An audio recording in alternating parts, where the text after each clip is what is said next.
What's going on, y'all? Welcome to another episode of ENA We Got Time. As always, I'm your host, Alex, here with another all-season video for y'all. This week, we got another special one for y'all. Patriots fan coming up talking. Also, a host on the CheckDown at 10 a.m. Eastern Standard Time on Saturdays. They cover, football, some basketball. They do a lot of sports betting, y'all. Make sure y'all check them out. But without further ado, I'm gonna go ahead and get my guy up here. My guy, Jimmy.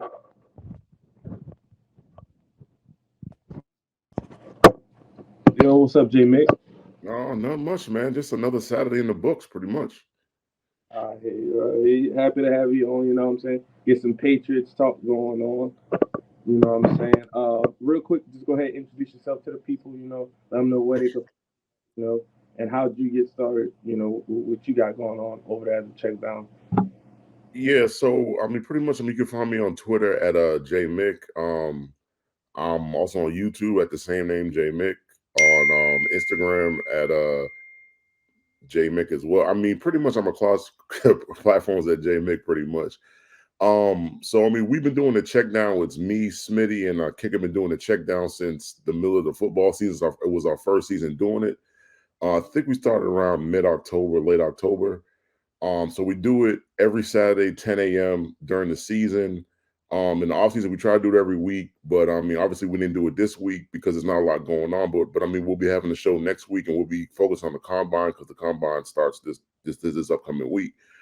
And it's just been a lot of fun. I'm doing that. Like podcast or whatever. And I think that's pretty much it.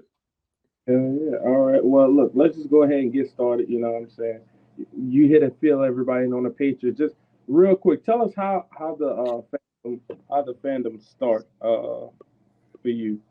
Well, so it's kind of crazy because my whole family, like men, women, whatever, like we all watch football. So like it kind of started for me. It started before actually me because my mom, she even watches football. My father watched football, and then go back to my grandmother, because like my my grandmother's brother actually went to Yale. He actually played football at Yale. I think it was like the 40s or the 50s. He was one of their first like football players at that college at the time. And so, for me and my family, like, we've always watched football. The majority of us are Patriot fans. We got a couple cousins in Detroit that are Lions fans. I do got a couple cousins that I think I got one cousin that's a Giants fan, and I got another cousin that's a Cowboys fan. So, for me, it's just like, football's always been big. For me, like I played football in high school. I didn't play in college. I've pretty much been watching football since I was 5 years old.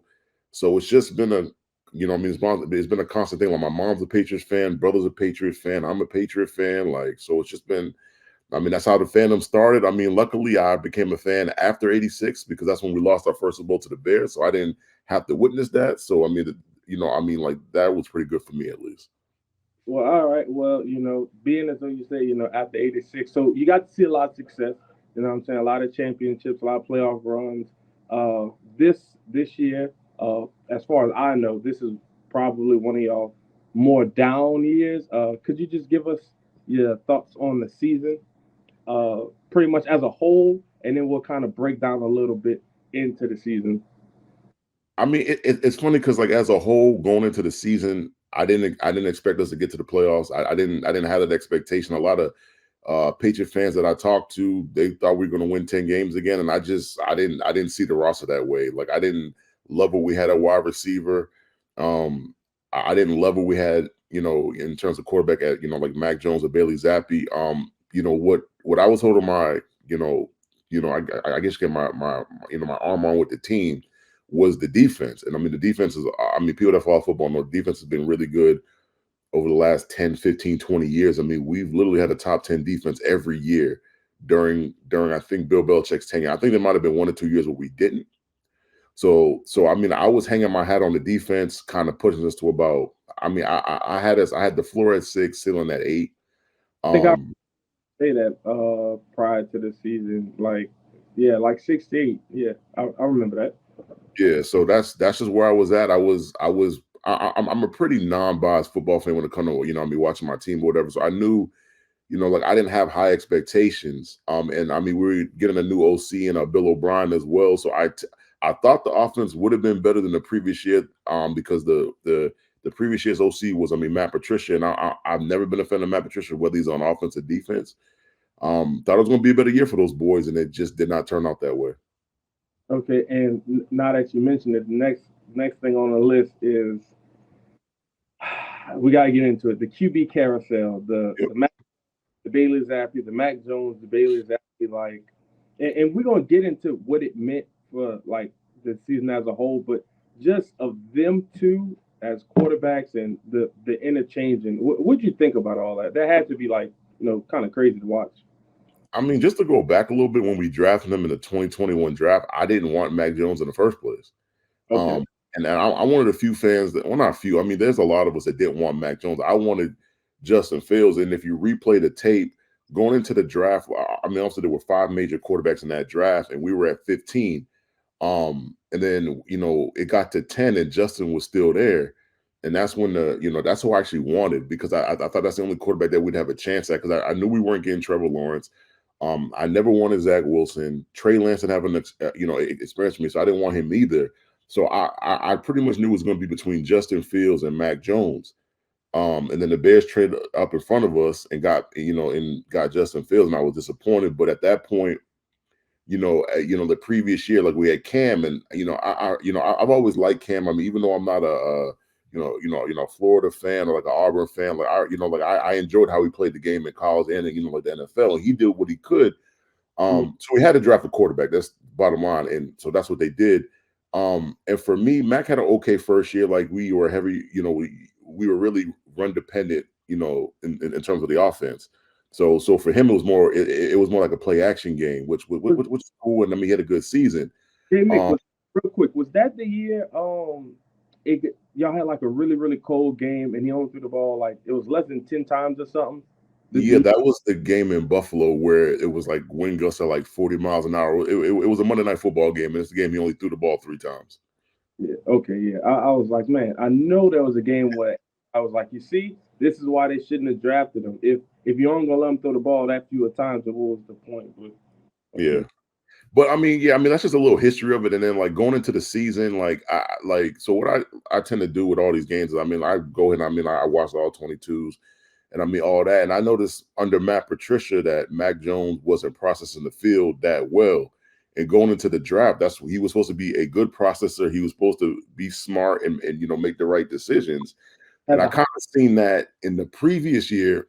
So in terms of the carousel, like, I'm never one to want to switch the quarterback in the kind of ways that Bill Belichick was doing it. Like I don't feel like it's the best thing for your quarterback. A prime example was the Indy game in Germany, when the game was close, and then at the end of the game he decides to put in Bailey Zappi for the last drive of the game, and I just I mean, like, his confidence was already shaky already from the previous year and not playing that well.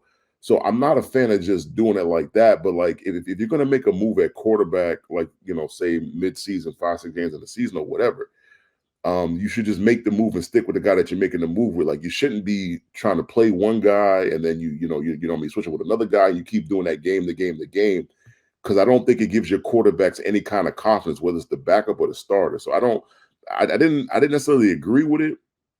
And at the point they were doing it, to me, the season was pretty much a wash anyways. So I mean, in terms of that, yeah, like carousels, I'm not really with. Like, I feel like you should play the best guy, and that's just who you should stick with. Okay. Now that you say that, we're gonna get into kind of like the ending of the season.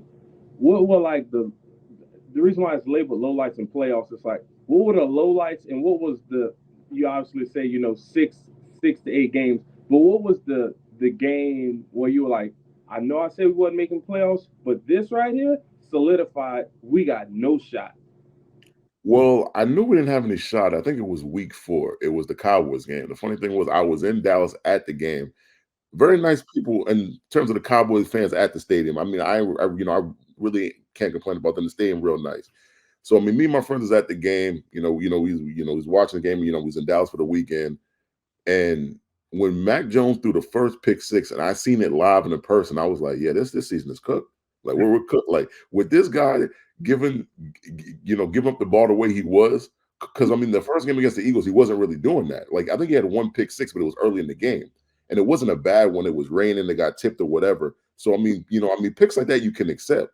But Mhm. this pick six that he had, he was rolling out the pocket.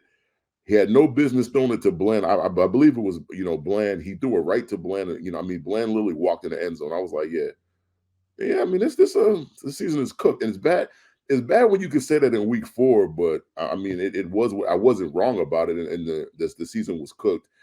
There's a lot of lowlights. I mean, you got that game, you got the Germany game where I mean, like we had a chance to win the game, and then we threw.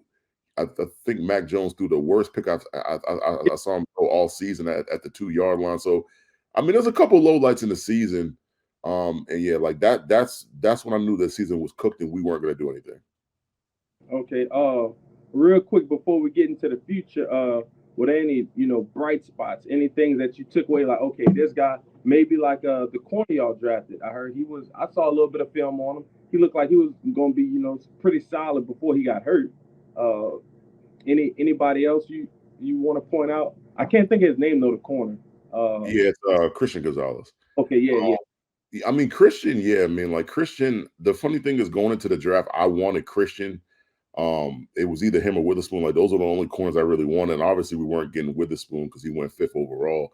But I mean, Christian was the guy at last year's combine that I was like, wow, like this, I mean, like he's smooth in his movement, he's got good footwork.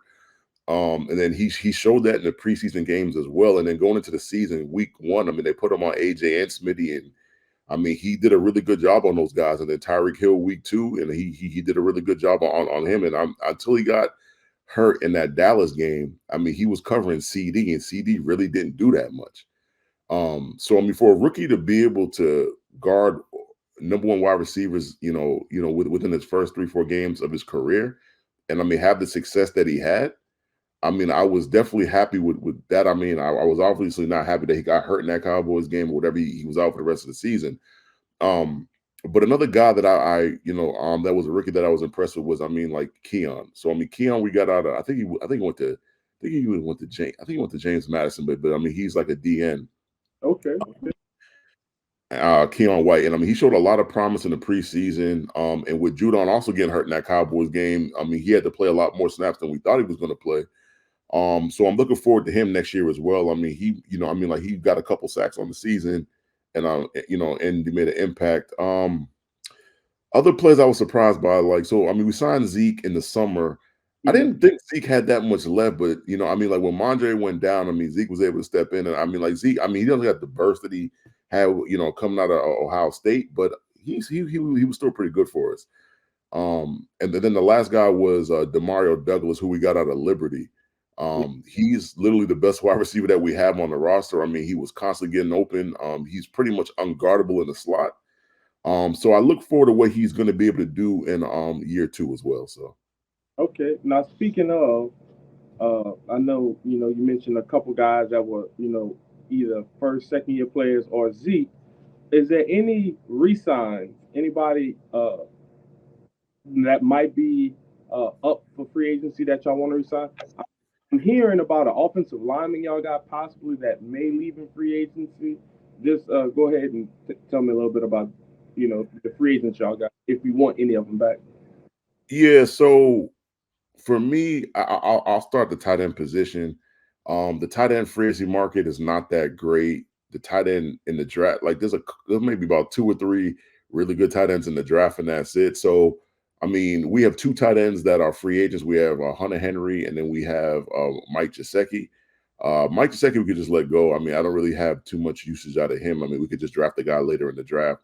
I mean, Hunter Henry, I think we should resign because, like I said, like the only other quality tight end on the free agency market is Dalton Schultz, and he played for the Texans last year, and they might end up signing him and franchising him. So I would bring back Hunter Henry. The 2 major names that everybody seems to be talking about are Trent Brown, who was our left tackle, and Michael Onwenu, who played right tackle and right guard for us. So he's a guy that can play guard and tackle. Okay, Um, nice.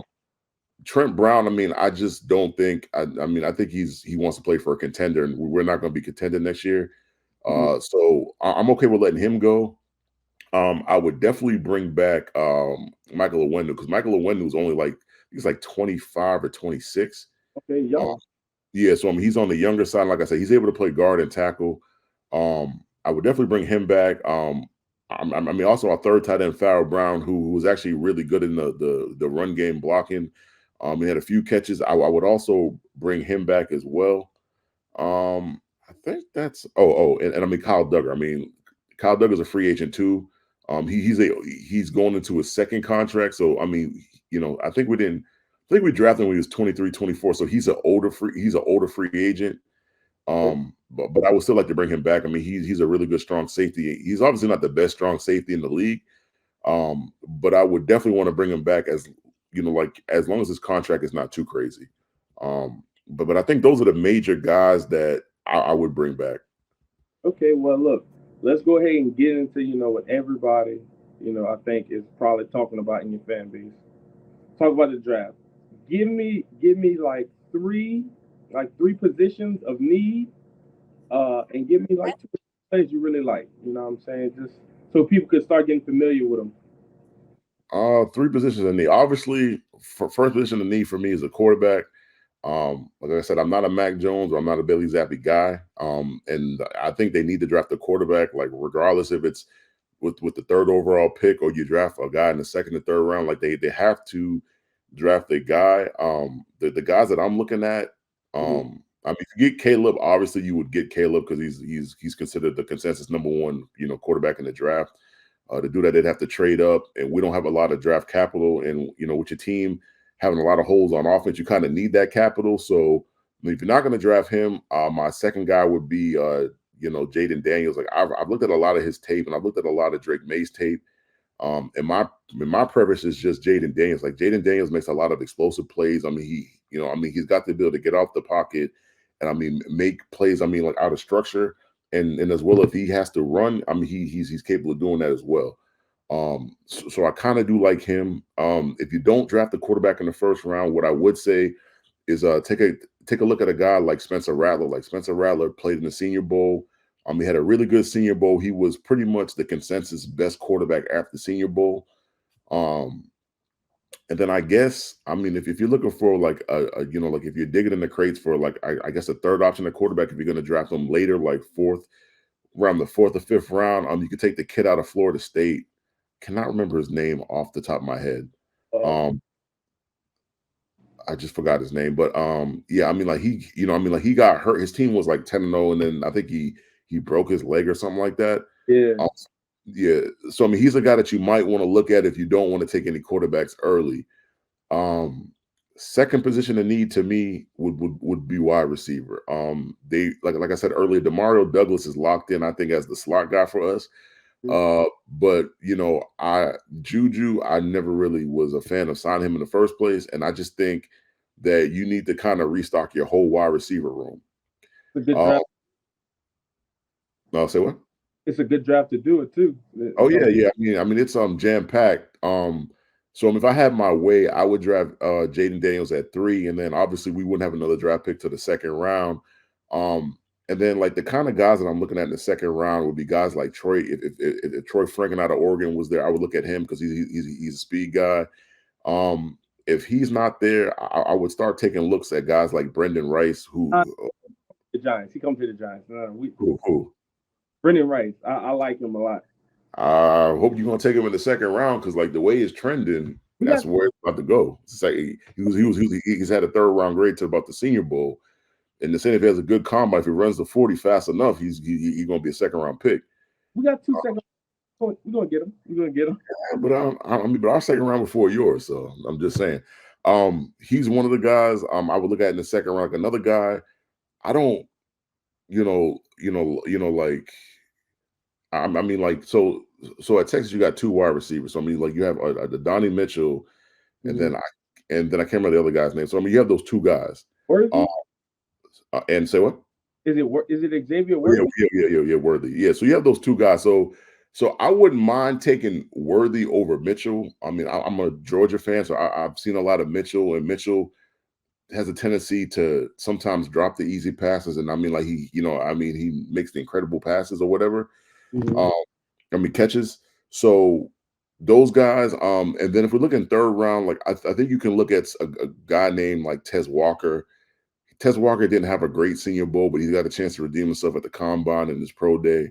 And then I would also look at Xavier Leggett as well in the third round.